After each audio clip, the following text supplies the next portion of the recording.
heading to the airport. It's so early in the morning and there's so much traffic. It's just after 8 a.m. and I'm traveling to meet the person who completely turned around the Robert Hansen case. All passengers, please make your way through security. And please double check to make sure that your seatbelts are securely fastened. The 17-year-old sex worker who risked everything to speak out against her attacker, Cindy Paulson. This is Mind of a Monster, The Butcher Baker, Ep.7. They bleed like everybody else. Were you handcuffed at that time? Yep. See, that's when I thought he was going to shoot me downstairs. Why did you think that? Gosh, I don't know. I just got the strangest feeling this guy was going to shoot me. And I was really upset.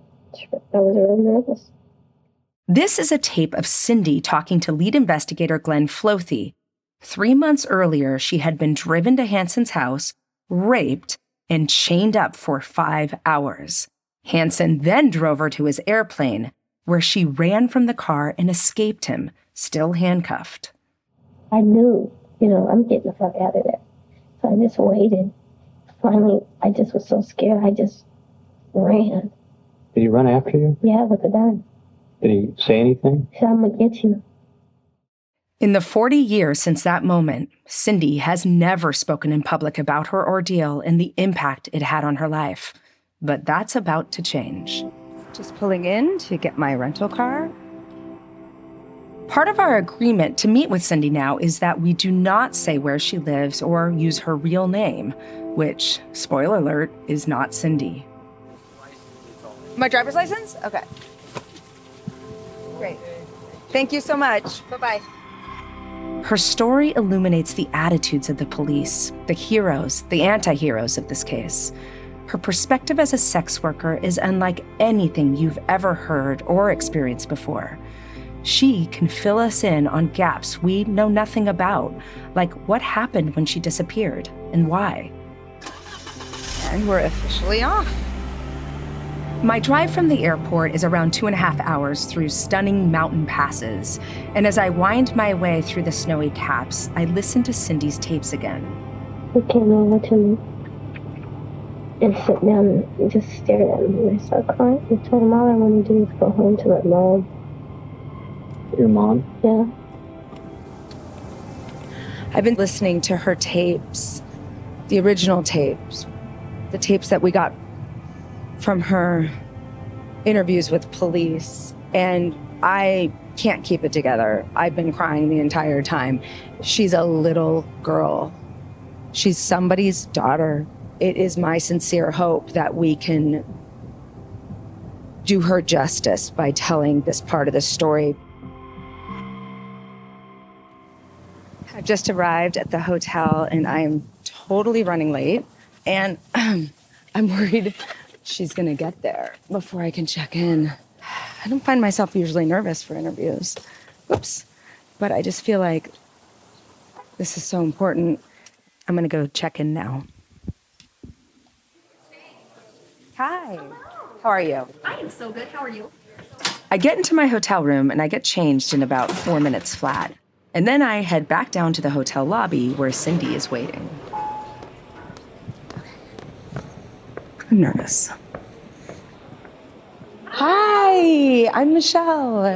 Hi, can I give you a hug? Yes, of course. Hi. Cindy is in her late 50s now, and when I see her, she's sitting right next to the entrance on one of those standard hotel leather couches. She's cool. She looks like she could have ridden up on a Harley, and she's chatting with her friend and AA sponsor, Vicky. Nice to meet you, Vicky. Do you care to come with us to dinner? Yeah, we'd love to have you. Should we just hop in my car? We're going to sit down for a proper interview tomorrow, but right now, I just want to take Cindy out and get to know her a little. Stay in the right lane. Okay. Just Oh, I see it. Yeah. So we head round the corner to a Mexican restaurant. I'm just going to park over here. Yeah. Got a little cozy little nook in the back. Okay. Just set it. Cool that we can hang out. Yeah. I mean, do you guys mind a little bit of a walk? No worries. No worries. Getting ready to go Yeah. on vacation anyways. Yeah. Where are you going? We're going to Washington, D.C. and New York. Okay, those are my two favorite places. That is so much fun.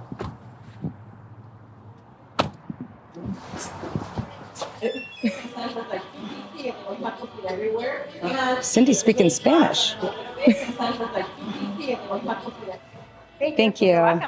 We sit in a booth, and over guac and chips, the chat gets deep pretty quickly. My life before Hansen was a trial, to say the least. How old were you when you ran away? Like 12.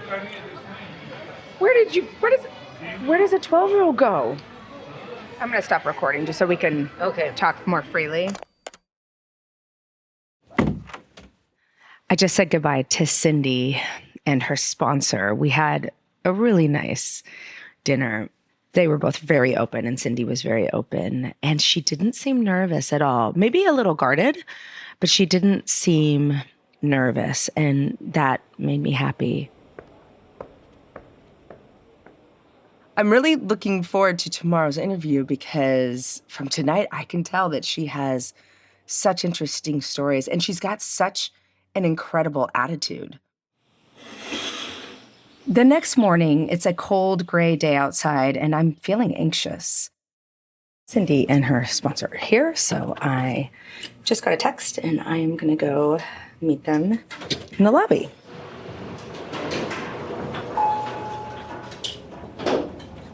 I just feel like this is a really big deal. This is someone who's going to walk me through her personal trauma that most people couldn't even imagine, and I don't know how I'm going to react to it, much less how she's going to react to telling it. Hello, ladies. How are you? Good to see you. Oh, you smell good. Thank you. I like that perfume. Hi, I Nikki. put lemon spray on it. I like it. I like the lemon spray. So I think if you guys are ready, we'll just go upstairs to the... How are you feeling? Are you nervous? Are you good? No, I'm good. Okay. No, you make it very easy. Thank you. I'm a goofy girl with a microphone and a degree, and that's all. That's all you need. Our sound guy, Carlos, has set up microphones above a couple of couches in a very large, very cold hotel suite. I should have brought my little lap blanket, huh? I might see if there's a blanket over here that we could just give you. As we get the heaters blasting, Cindy sits down and she pulls the blanket around her, leaning her elbow on the arm of the couch. It feels a little bit like a sleepover, like two teenagers about to share secrets. Get cozy, girl. Yeah. Oh yeah, I'm cozy right now. Yeah, we're just gonna turn it off and get started. Et voilà. Cindy looks composed and ready. Now it's her turn to tell her story. I want to start at the beginning. Okay. So tell me what your family was like. Tell me about your childhood. I grew up in a home with 4 teenage sisters. I was happy-go-lucky.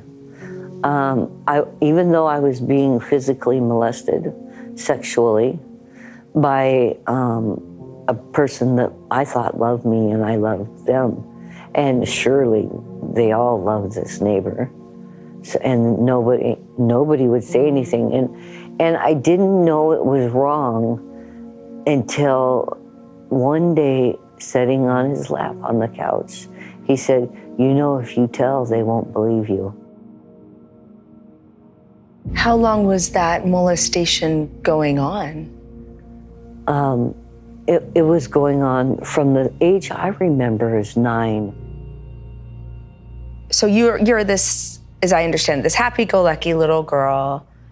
Obviously, you're being abused by your neighbor, but you don't even recognize it as abuse. Every family has its secret skeletons, but I guess mine had more than I could live with. Can you explain that? My mother wasn't my mother, and my father wasn't my father. And here I find out that my sister's my mother. Why didn't they tell me? I felt betrayed. Cindy tells me that her mom had her when she was just 15, and her mom's parents, Cindy's grandparents, adopted her as a baby. When she was 9, she found out at a family party. At that time, families were always taught, keep your secrets in the closet. It was a generation.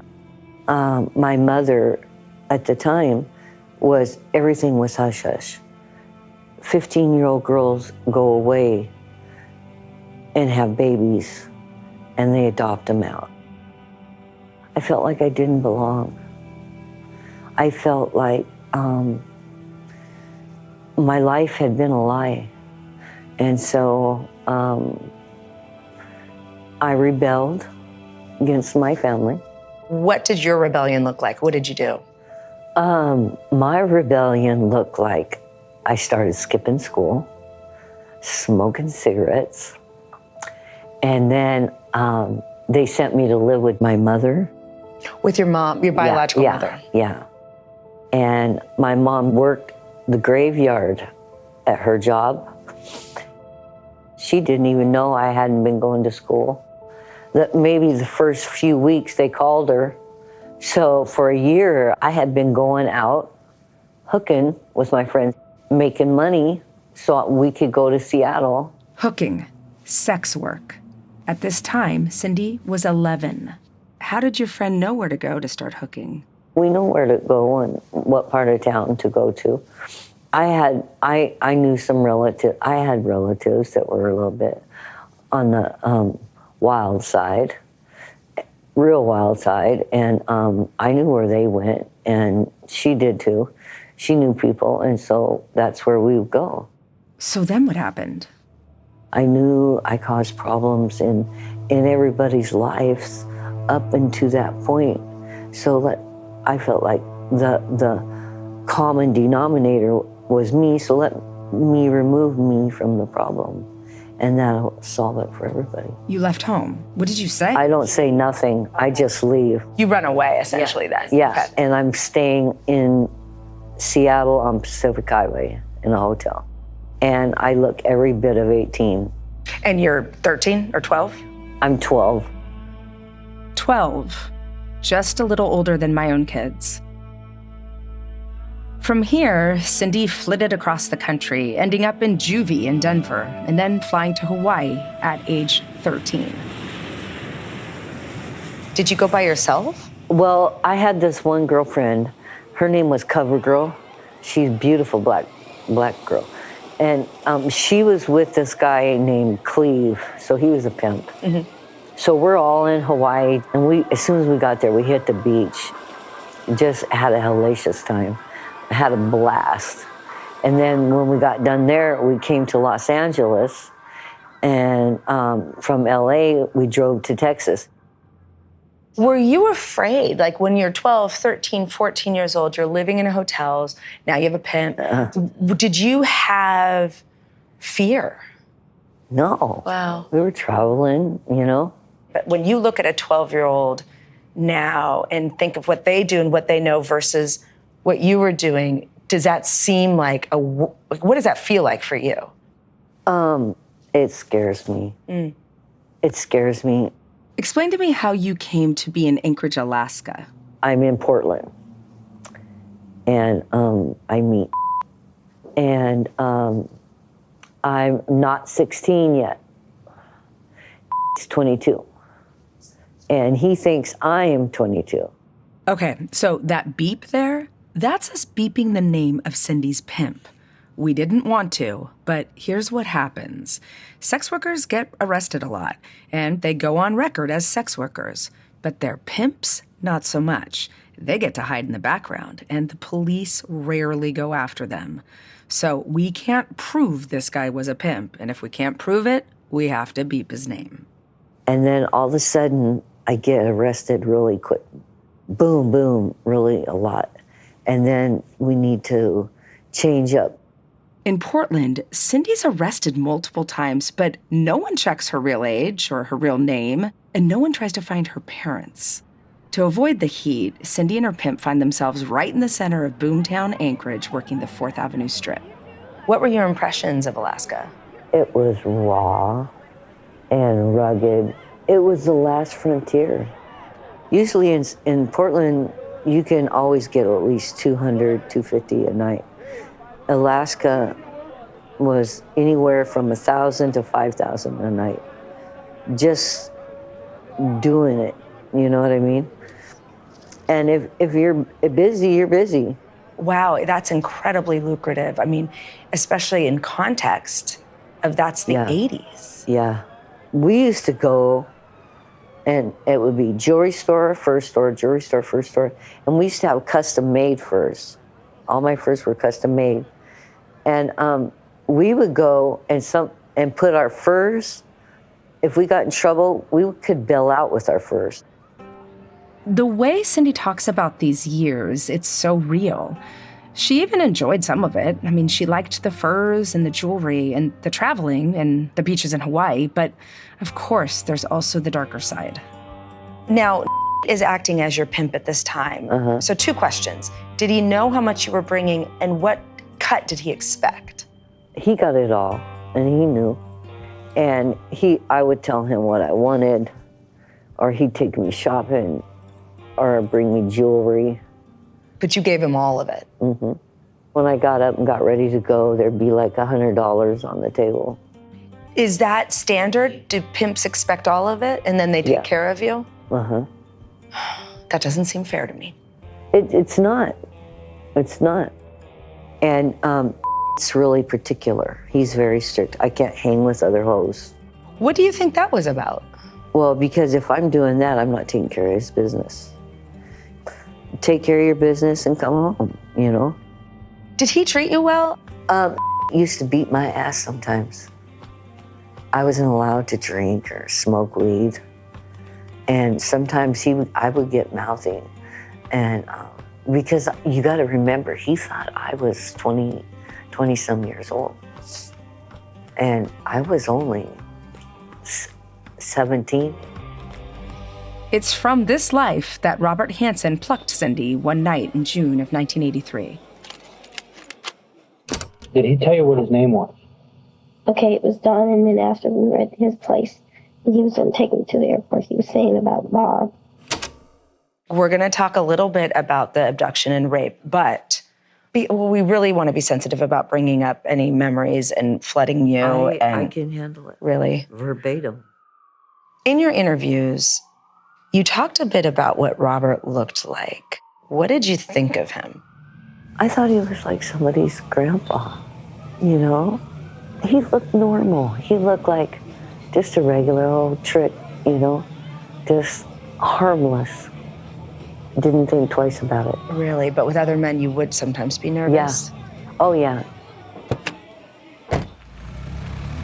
So then you're in the car with him. When did you know it was all going horribly wrong? We go down Muldoon Road to his house, and I see his biggest sign, dead end. My gut hit bottom. I knew I was in deep shit. And then he pulled the car into the garage so nobody could see me. And then you get out of the car in the basement, this way, and then the landing, and then this way. He sat in the chair, and he had me cuffed and that chair upside down so fast it made my head spin. Boom. Okay, let's be cool, calm, collective. You know, you gotta think. So your brain is moving. Yeah, my brain's moving. What the fuck is he doing, you know? And then I started memorizing. Because I wasn't saying nothing. I just kept my mouth shut. We called the bearskin rather out.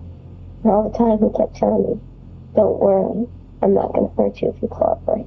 And then for a minute, after he had sex with me on the bearskin rug, he had left my hand handcuffed and my neck tied. And he laid down on the couch. And I'm laid there, chained by the neck and handcuffed. And there's a bullet hole at the bottom, a 22, and you can see it's a 22. So I know somebody's been shot here. Probably a head wound, okay? So I know this. So I need to be very aware of what I'm doing. Now I thought, there are pool sticks on top of the table. Do I take the pool sticks and hit him with the hard one and then stab him? There's gonna be a fight for the gun. I don't know what's in here, what's in there. There's toys in there. Kids are involved. I hope you're hearing what I'm hearing, because I think most people in Cindy's situation would panic, scream. But in the 5 hours Cindy is chained next to Robert Hansen's kid's toy box, she doesn't do any of that. She thinks, she calculates, and she remembers. Then Hansen gets up and takes her back to his car. He said, okay. And I got dressed, handcuffs. And by now he had them so tight that he says, get in the back and lay down. And I said, okay. And I know everything in the room, everything's burnt in my mind. And he covers me up in the back seat. So then when we get to the airport, all the doors are locked, right? But in order for him to get out of the Buick, he has to hit unlock. And when he hits unlock, it unlocks all the doors. I'm kind of lifting up my head and I'm watching him go from the trunk to the airplane, to the trunk, to the airplane. And I think my foot opened the door and hit the ground and I just took off running. And then I seen him get that gun and say, stop, I'm gonna shoot you. I'm gonna shoot you. And I'm just running down the gravel. Did you have shoes on? No. So you're running barefoot down Merrill Field, and he's chasing you with a gun. Yeah, and I'm hearing in my head every one of them voices screaming, run, run, bitch, run. It's like every one of them women were in my head telling me, run, run.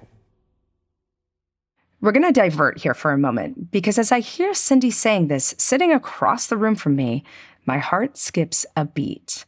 You see, Cindy is the second of Hansen's survivors we've spoken to in this series. The first was dancer Christy Hayes, who escaped Hansen's camper van in 1979. I'm gonna take you back to her interview right now. I ran out of the passenger side. I escaped running butt naked through rocks and sticks and trees and barbed wire, and I kept hearing these girls saying, who's he got now? Oh my God, it's Christy! It's Christy! There are only 2 women who actively ran away from Hansen and almost certain death, and they both remember hearing the voices of other victims in their heads as they ran for their lives. Back to Cindy's story. And I'm just going. And all I can, in my mind, all I remember is the blood of my handcuffs. And I'm flagging down. The first car I see is the white Ford truck. I said, help me, this guy's trying to kill me. This guy's trying to kill me. Tell me about the guy in there. He was just crazy looking at me. Are you all right? Are you all right? Calm down, it's okay. I said, help me, help me. He said, don't worry about it. Poor man. Because when I told him, stop here, turn, stop, he was freaking out, you know? Could you imagine? He's just trying to drive to work. Yeah, exactly. Why didn't you want to go to the police? Because I'm a hooker. I'm on a date. The guy. You somehow thought you'd be in trouble. Exactly. The police are going to be after me. God, that's so effed up. Yeah, isn't that? And then he takes me to my motel, and it's there. And I said, look, he said, oh my God, just soak your hands. Are you okay? I said, no, that fucker tried to kill me. He said, man, I don't know what to do. This motherfucker tried to kill her, and she's all crazy. And he went to his brother because he knew the police was coming, and he didn't want to get busted. Chicken shit. Huh? Chicken shit. And so now he's left you all alone in the room. Uh-huh. And then all of a sudden, bam, bam, bam. It was Officer Baker. And I'm freaking out, totally hysterical. And he knows I'm not a hysterical person. I've had dealings with him. I said, I'm gonna let you in, but back away from the door. And I didn't do nothing wrong. Cindy was in the room by herself. She was still handcuffed. I, of course, had a handcuff key, and subsequently I took the handcuffs off of her, tried to calm her down. She was extremely distraught, and trying to tell me what happened, you know, in one sentence.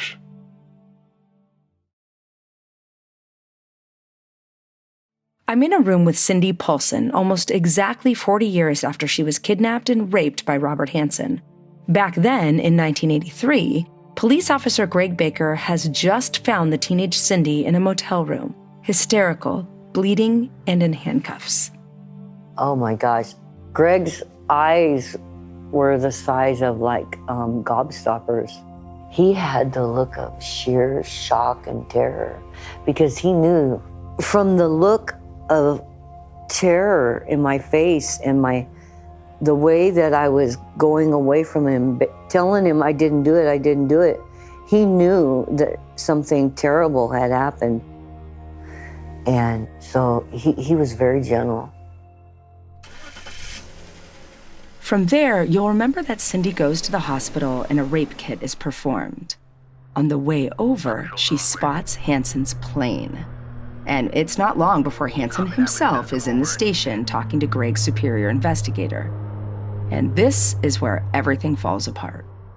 A cursory search of Hansen's house is carried out, and he is let go without charges. But I want to know what happens to Cindy. I was being interrogated. I didn't think anybody cared. Because Greg originally talked to you, but then you end up talking to Greg's superior. He ends up interviewing you. What were your thoughts about him, your impression? He was a jerk. He didn't believe me. I was lying. He said, no matter what I said, he had something to counter it. So he had made a decision. Yeah. I think that Baker's boss didn't like prostitutes or dancers. He was totally against us, and he believed Hansen 100%. I remember more than one time the upstanding member in the community, Upstanding member of the community. I wanted them to let me go as soon as possible. The police could hurt me more than anything else, and I needed to get away from them. In the police report, it says that Greg Baker's superior asks Cindy to take a lie detector test, and she says no. As soon as she gets out of the station, she skips town with her pimp. Glenn Flothe asked her about this time 4 months later during his interview. But I didn't take a lie detector test. I should have, but I will take one. Why didn't you? Because at the time I really couldn't. Because I was up here with someone else. And, that person was ready to go and I didn't want to be left here. Because I loved the person a lot, and I knew them at the time. And I didn't realize that I really didn't need them. I didn't realize that I really didn't need him. Cindy's talking about her pimp. Because here's what happens.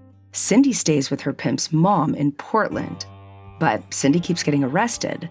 So what does her pimp do? He sends her up to Anchorage again, this time alone to the place where her rapist walks free. Like Cindy said before, chicken shit. So your relationship with ended? Yeah. Okay. He should have never sent me back up there. So since you were 15, you've been with this one pimp, and now you're alone. How does that make you feel?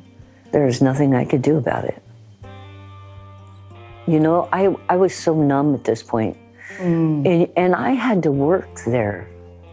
So I knew I had to stay away from the police, and I had to stay away from Hansen. I cannot imagine being stuck between this terrifying guy who raped you and then the police. You have nowhere to go for help. There's nowhere that's safe. I hope to God you never, ever, ever have to feel that way. But life's like that sometimes. There's gonna always be boogeymans. I needed the money, not the things. And so I started dancing in the clubs. And see, there is no Cindy. She's down there somewhere, wherever. There's nobody else from my previous life. Felicia emerges in her full bloom.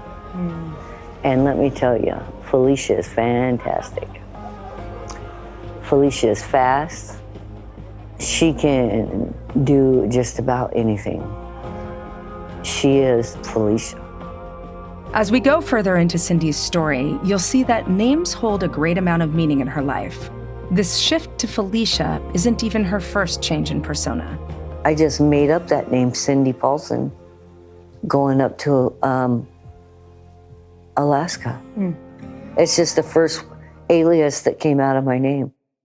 For now, the newly christened Felicia is off the streets, indoors and dancing at a club called Miss Kitty's. She's lost her pimp, a guy she loved. She's reeling from Hansen's attack, and she's trying to forget it all. That's when I learned about alcohol and that I could have big bottles. And I know I could drink and I could pass out for coats in the front yard. Yeah. That's okay. They make full-length ones.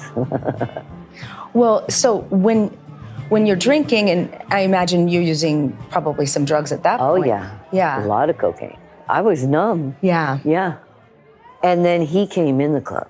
He meaning Hansen? Yeah, yeah. Tell me about that. It scared me. I said, oh my God, there he is. That's him. And it's like the bouncers ran and got him out.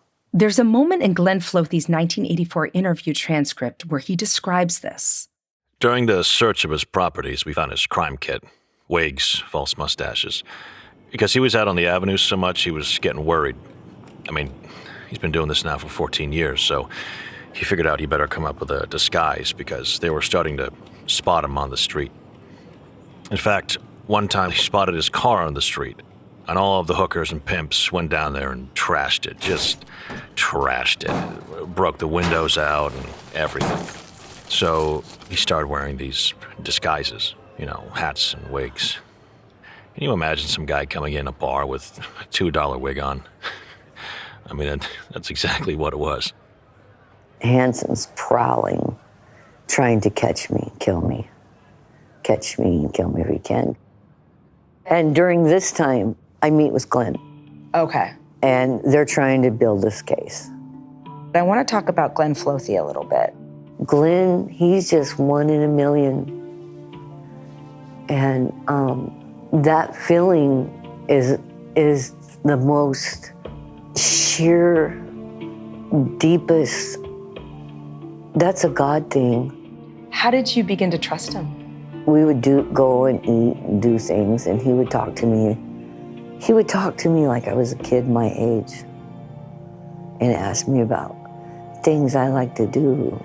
He would just treat me like a kid and be gentle. Yeah.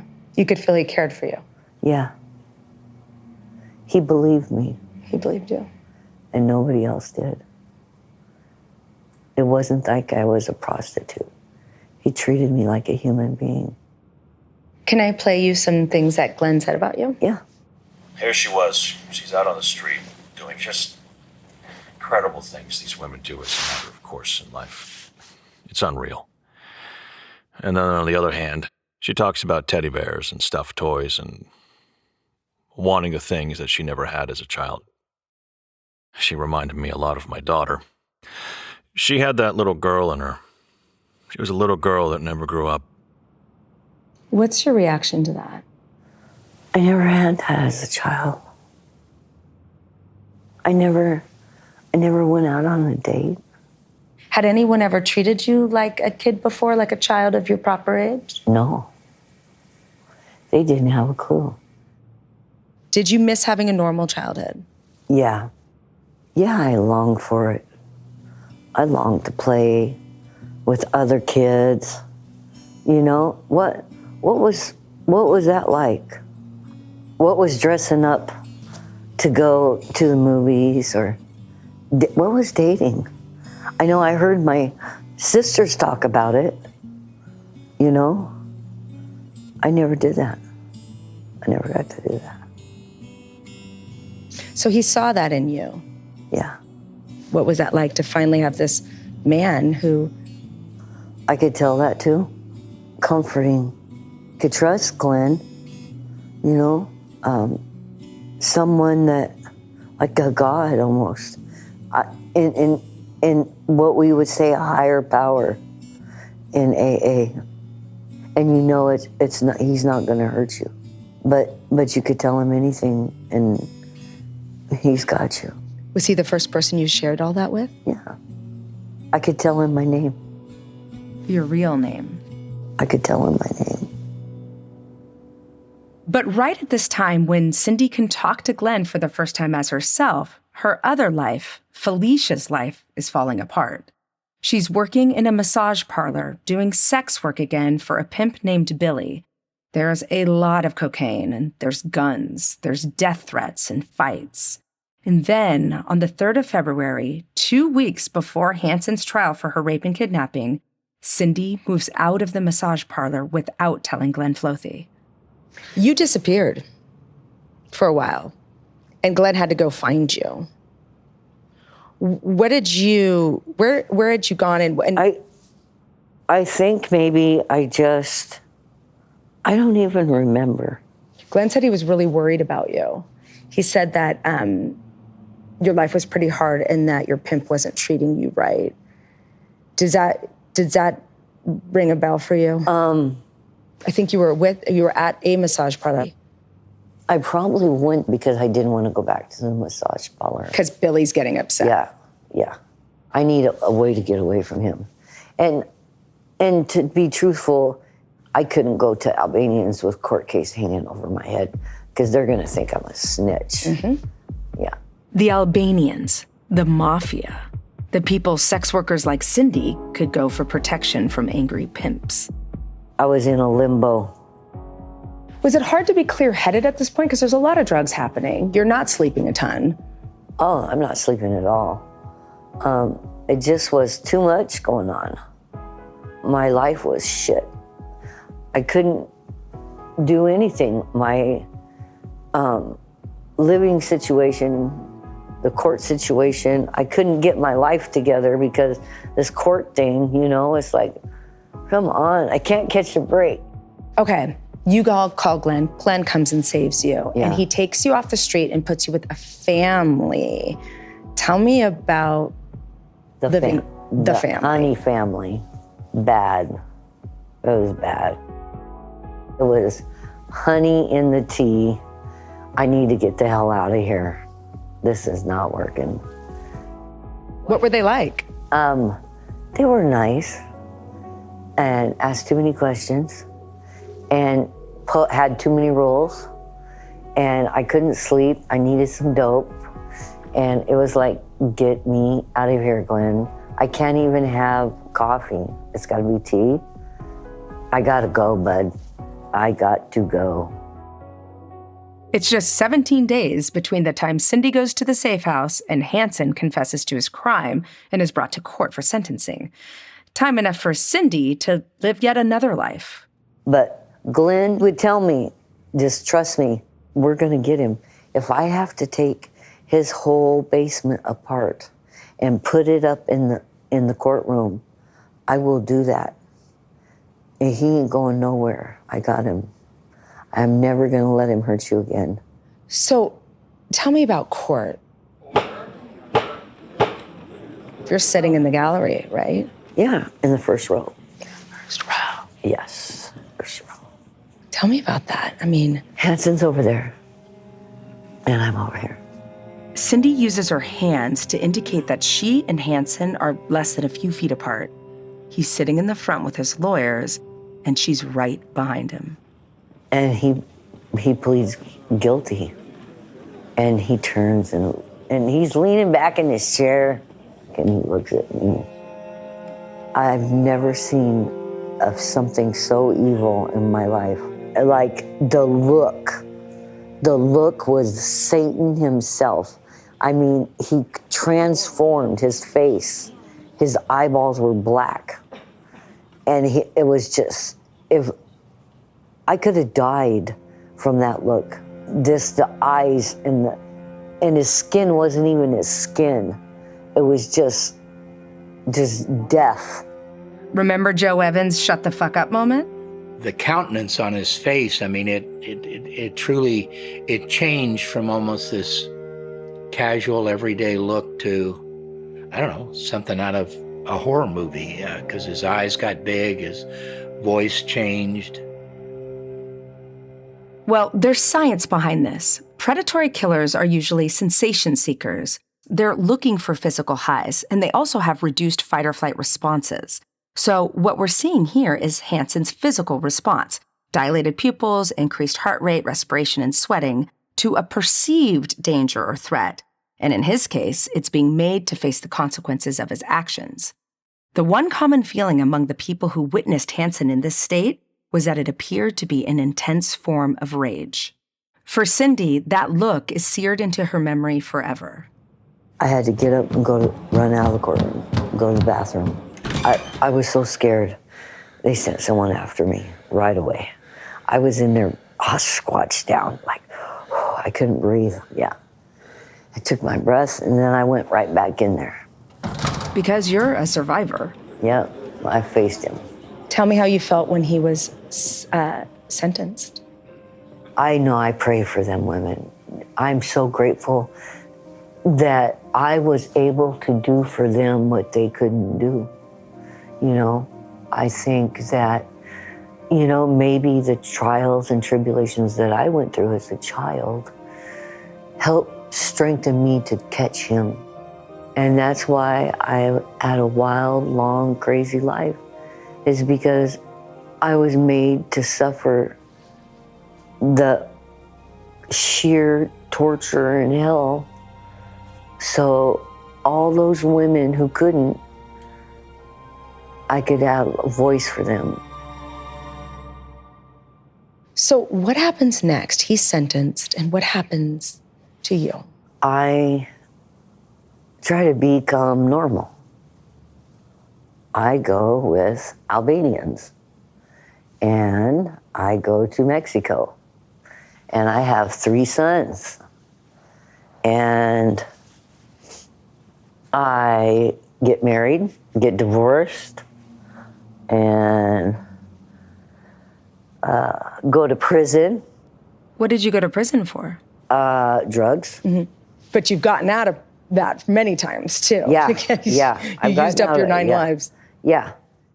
That's the short version. But Hansen continued to haunt Cindy.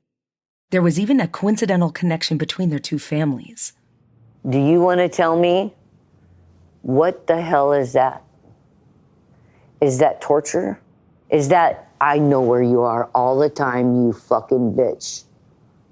And I can have you anytime I want you, or anyone in your family. I know everything about you. So you never felt, once he was put away, you didn't have peace? Of course not. You know, I used to pay people to sit at the foot of the bed to watch me sleep so nobody could jump through the windows or nothing. Was that your fear of Hansen, or your fear of like other people in your life at that time? Well, it's just that it wasn't a fear. It was a phobia, because I know Hansen could get to me anytime he wanted me. And that was the main trigger. Who cared about anybody else? Yeah. If anybody else, I could handle them. What are they gonna do? Beat me up? Come on, I can fight back. But Hansen's another thing. It's here, talking about this period of her life, when Cindy sounds the most scared of the entire interview. And it's also when she turned to drugs again. The first time I did meth, I was 38 years old. And I've had enough use to wreck a freight train. But wasn't some of your addiction to numb what had happened to you? Of course, all of it was. However, I have to still own up to that. My children, their issues is not because of my story. It's because of my drug abuse and alcohol abuse that they had to go through. That's where their issues with me come from. You're really good about owning your stuff. I gotta own that shit. And I gotta tell them that. Hansen died in prison on August 21st, 2014. There is a rumor we cannot verify that his last words were, "Oh my God, they're all here." Cindy knows the date of Hansen's death by heart. When Hansen died, I called my mom, bawling. "I'm done, Mom. I need help. I've had enough. Help me." And she got me to where I needed to get help. Cindy got sober just over 6 months after Hansen's death, and she's been sober ever since. He's dead. He's dead. Why do I gotta run? And you know, I'm going to tell you guys, I owe a lot, if not all of it, to AA, to Alcoholics Anonymous, because I can use that not only not to drink and use drugs, but every step of my life. It saved my life. Yeah. Yeah. I want to ask you, are you also proud of yourself and what you've overcome and what you survived? Oh, yeah. I'm proud. Are you happy? Oh, yes. Listen, they have been the most happiest 8 years. I have laughed hard, played hard, seen wonderful things that you could never see again. I mean, sunsets, water on the beach, great things with my grandkids. It's almost like life is just beginning. It is. I have a wonderful family, very loving and kind. Yeah, I'm happy. And you know what? I'm not Felicia. I'm not Cindy. And I'm not any of them other aliases. No, you get to be you now. I get to be me. In just a couple of days, Cindy will head on a trip to New York and Washington with her friend and AA sponsor, Vicky. They plan to rent bikes and ride around the monuments, see the Capitol building, and then visit the 9/11 memorial. They'll definitely eat some good food. Will you guys send me a picture from the East Coast? We will. Just one shot in front of something. I would love to see that. Oh, gosh, yeah. Okay, guys. See ya. See you later. Drive careful. God bless. Okay. Bye.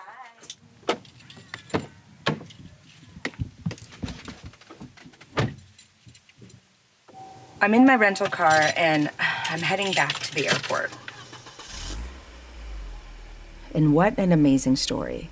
I think fearing him for decades afterward, at least the way she described it, it's almost like that was as bad as the attack itself, this power he had over her, that kind of just emotional prison. And it wasn't until he died in prison that Cindy really felt her life began. I'll never forget that interview, and I'm just so thankful that she trusted us with her story. When my producer Jess Lindevere and I set out to tell the story of Robert Hansen's crimes, we didn't want to make a mistake that's often made. We didn't want to focus just on Hansen himself. So there's a message here in all of this, one that Nisha, Christy Hayes' daughter, told me as her pit bull slept behind her.